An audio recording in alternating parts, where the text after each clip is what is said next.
What's up gamers, and welcome back to another RiftGuides WildRift video. Today we are going to take a look at the best way to counter the meta in patch 3.1b. And before we jump into the video, let's take a look at our question of the day. What is your most feared matchup? Let me know in the comments below for a chance to be featured in the next Counter the Meta Community Edition. First on this list comes a champion that everybody hates but only a few people like. It's Yuumi, the lovely magical cat. So rather than just finding the ban button, what else could you do against the Yumster? So listen in closely. There are a few champions that can deal with Yuumi perfectly, because Yuumi can never detach if she plays against them. And most of Yuumi's playstyle revolves around detaching and attaching again. Especially during the laning phase when she starts with the Ruby Crystal, she's constantly auto-attacking you, and only a few champions have enough damage to finally get her down. So, the champions I'm talking about are Leona and Thresh, and the reasons why they are so good into Yuumi are the following. Leona's third ability, Zenith Blade, and her first ability, which stuns the enemy, completely shut down the Yuumi. Whenever she deattaches, you can just use the portrait lock, Zenith Blade into her face, lock her down and just kill her. There's nothing she can do. Whenever she doesn't pay attention, you can just kill her. But before you can reliably do that, you need at least level 2 or maybe even level 3. For Thresh, it's a bit different. He has a lot of damage but is mostly dependent on his AD carry to be strong enough to complement him. For example, having a Thresh and the Draven is surely a nightmare towards a Yuumi. So whenever you face something like this, you are best off if you just never deattach. And in case the Yuumi ever thinks about deattaching, just flay her and then hook her and she has nothing she can do about it. But keep in mind, every time you CC her, you put her W or second ability on a 5-second cooldown. Exactly that is something you want to abuse in a fight. Always look out for the Yuumi and just immediately kill her. Once she's gone, the fight is going to be so much easier. With the changes to death stance, Olaf has become a staple pick for most games. The biggest issue with this is that he just doesn't die. He just recklessly runs into you, kills somebody and heals up for all his HP, because most of the death stance abusers can even run Triumph. With all that combined, it's just not possible for him to die that easily. So we need something against specifically this. And there's a champion that loves fighting Olaf, and it's Akali. In professional play, you will always see an Akali pick into an Olaf or even a ban, depending on the situation. But if you want to know what makes it so strong, here's the deal. Whenever Olaf starts running at you, you can just Shroud, and if you burst him, there's no way he can survive because DD as an item just doesn't do anything against you. It only works against physical damage, and only a small portion of your damage is physical. And since your magic damage is so high, you'll just immediately kill him. And once he's gone, you can just kill the other people, since all of your spells apart from your third ability are AoE, so here we go. The next issue with Akali as a champion is there's no way to really itemize MR in this game without handicapping yourself. Magic resist items in this game are awful outside of Wit's End, which is by far the best item with magic resist in the game, nothing comes even close. And having an Olaf itemized towards a Wit's End early on without any HP doesn't make sense, so yeah, here we are. But with the Hullbreaker meta, you'll have problems running Akali anyway, so be a little bit mindful of that.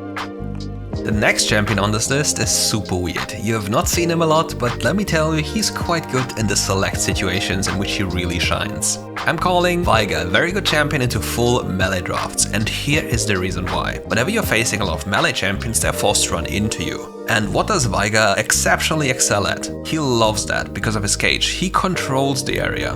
And when he controls the area, he has an easy time hitting the spells. And normally you would make the argument that hitting Veigar spells is super hard because they're super telegraphed and super easy to avoid. But as long as you identify the enemy's goal as they want to run into you, you can just play around that. Exactly that is your key spell. You can never waste it unless you want to die. That is the big problem. Another thing about Veigar into full melee is there's something you can do atypical from all other champions in the game in terms of mages, AD carries or carries in general. Rather than going stasis or anything close to that, what about going the glorious enchant? With this, you can just run at them super fast and then place down your cage. If they don't respect this, they'll either die or lose their flash, there's nothing in between. And since they can't run away from you because you're faster, here you go. Especially as the game goes on and Veigar accumulates some stacks, you'll have a great time playing this champion. And once you reach a point where you have enough AP, for example after you get your Archangel Staff, your Rabadon, your Void Staff, and finally get towards your Hextech Gunblade, the fun starts, because now you can two-shot people. Whenever an AD carry comes close to your range, you can just use your first ability into your ult and he will immediately die, because you'll deal more than 2000 damage at that point, just with that combo alone. It's lovely, so give it a shot because it's fun as hell. For our next champion, we want to put emphasis on people hating Rakan and having issues dealing with him.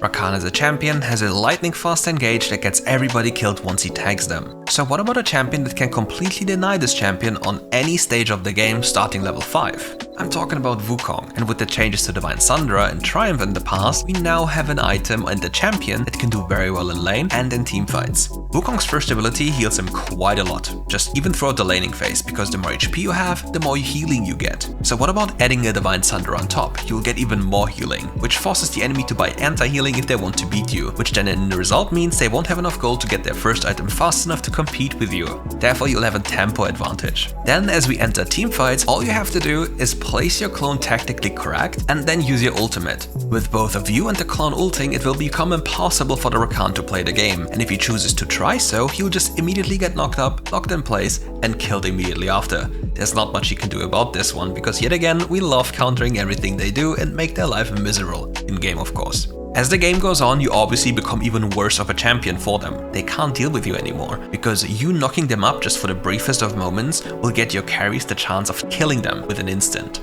And if you want to get a step further, you can even think about using Wukong as a teamfight answer to the Irelia, because the Irelia will primarily dash for everything in a teamfight, and that happens so fast that you'll be in big trouble responding to it. But with Wukong's ult, you have an ability that stops the entire ability in its tracks, and once Irelia's first ability is cancelled, it will be put on full cooldown, and therefore she has to sit there with nothing but auto attacks. Alternatively to that, you can also think about going Hullbreaker if your team just doesn't perform to the level you expect them to perform. With a Hullbreaker in the game, you basically force the enemy to build Hullbreaker as well, because they won't be able to deal with your minions. And with your sustain, map pressure, and everything combined, you are just a menace to deal with.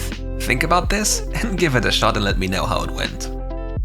Last but not least, there's something a lot of people don't know yet. There are two champions that I'll just tell you very soon about that are very amazing into Nami. She just can't deal with them, and they scale significantly better, but they also have their drawbacks. But in a strict 1v1, they outperform Nami by a lot, when it comes to laning at least. Let's start with one of the most potent laners in this game, Soraka. Yes, you heard me right, Soraka is one of the most potent laners in this game. All you have to do for that is start with the Ruby Crystal, your first ability, and fight the enemy. Beat them up and use the effective HP you get to win trades. While doing so and you leveling up within the laning phase, you want to make sure you do the following. Whenever you hit your first ability, look if your ally needs some HP and heal him immediately. That way you'll save a lot of health cost and you'll give your ally a lot of extra healing. Because if you heal him with your first ability still active on yourself, you'll apply it to him as well. Quite a nice extra healing if you ask me, especially during the early game and the later stages of the game. But with Soraka, you have to keep on pushing forward. You have to fight and you have to have your teammates understand that their health bar is not their true health bar, because you continuously keep on healing them. Which is the primary issue when it comes to Soraka. You're dependent on your teammates understanding what your champion can do. If they don't understand this and they don't back off for a brief moment for you to let them heal up, then you'll just lose a fight. The other champion is a little bit easier, because Sona just heals everybody in her closest proximity, including shielding, so it's more natural. And Sona is a champion that outscales the most champions in this game. She'll turn into a menace that you just can't deal with, because any type of poke damage you will deal, she'll just heal up without any problem in the world. However, Sona players need to be careful, very careful, because your champion is rather vulnerable. If you get caught, you'll immediately die. But don't worry, here's a little secret.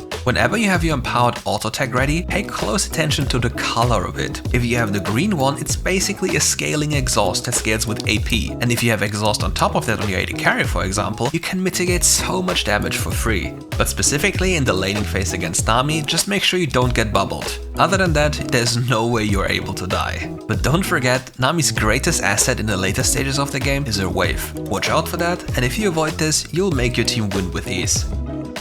And that's it for today's video. Thank you for watching and see you soon for more RiftGuides content.